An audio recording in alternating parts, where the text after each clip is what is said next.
سلام د نن سهار د 9 بجو خبرونو ته مو زه سمیع الله امیني هرکلی وایم.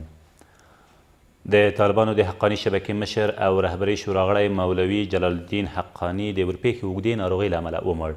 طالبانو په یوې اعلامیه کې چې رسنیو ته یې استولې د دغه خبر پخلی کړی، خو په دې اړه چې نوموړی چیرې او د کومې ناروغۍ له امله ساه ورکړې څه نه دي ویلي. ویل کېږي نوموړی د طالبانو د واکمنۍ پر مهال د سرحدونو وزیر او د رهبرۍ شورا غړی هم و. افغان حکومت او نور نړیوال شریکان یې په هیواد کې تر ټولو پیچلي عملیات دغې ډلې ته نسبت ورکوي. د پاکستان د بهرنیو چارو وزیر شاه محمود قریشي د هیواد د بهرنیو چارو وزارت له سرپرست سره په ټلیفوني خبرو کې ویلي زموږ امنیت د افغانستان امنیت پورې او د افغانستان امنیت زموږ امنیت پورې تړلی دی. صلاح الدین رباني په دې اړیکه کې په ننګرهار کې د پاکستان په کنسولګرۍ کې د رامنځته شوې مسئلې د ژر حل غوښتنه وکړه.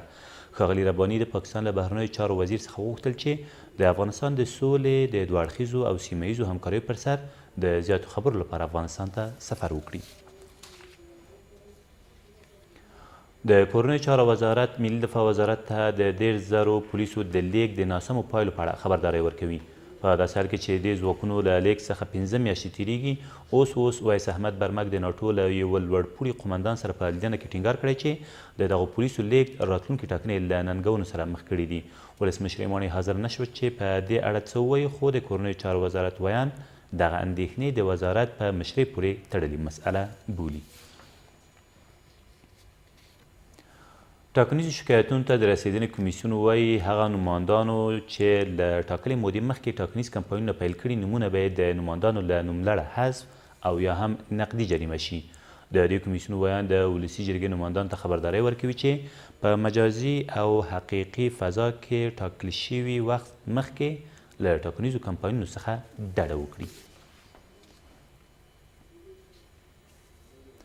له دې سره سم پر ټاکنو ځینې څارونکي ادارې وایي چې د ټاکنو خپلواک کمیسیون باید د سټیکرونو په اړه ځواب ووایي چې د ګوندونو لاسته لوېدلي دي. دغه څارونکي ادارې د رای ورکوونکو د نوملیکنې د 15 ټوکه کتابونو له درکه کېدل د قناعت وړ نه بولي او زیاتوي چې دغه کمیسیون باید د افغانستان د ستر ائتلاف له افشا کولو وړاندې دا خبره له خلکو سره شریکه کړې وای. د سترګو ځینې ډاکټران خبرداری ورکوي چې د هیواد په کچه د غیر معیاري تورو عینکو پلور د کاروونکو سترګو ته جدي زیان رسوي.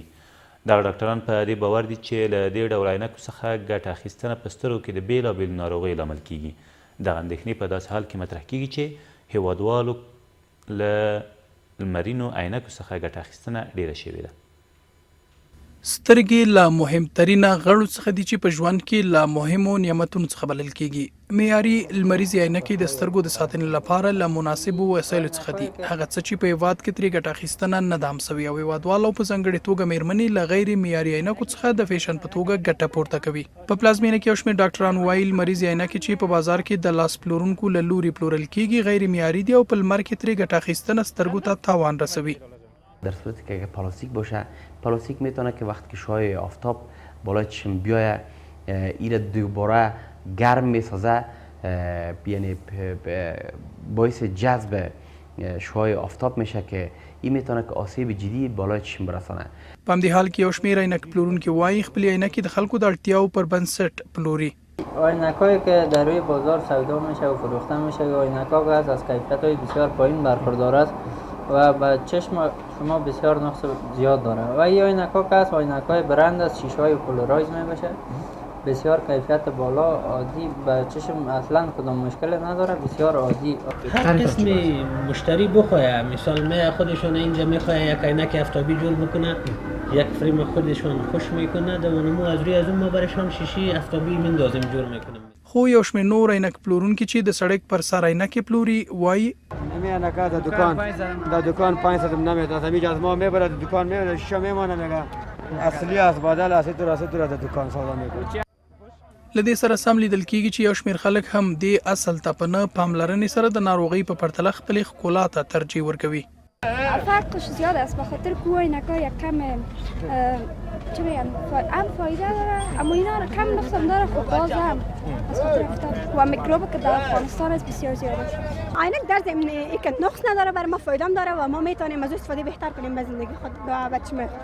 د غیر معیاري لمریز عینکو د زیاتې ګټې اخیستنې په اړه اندېښنې په داسې حال کې مطرح کیږي چې ډاکټران په هیواد کې د سترګو د بېلابېل ډول ناروغیو د شتون په اړه اندېښنه څرګندوي. دا تر دې مهاله وروستي خبرونه، تر بیا مو الله مل.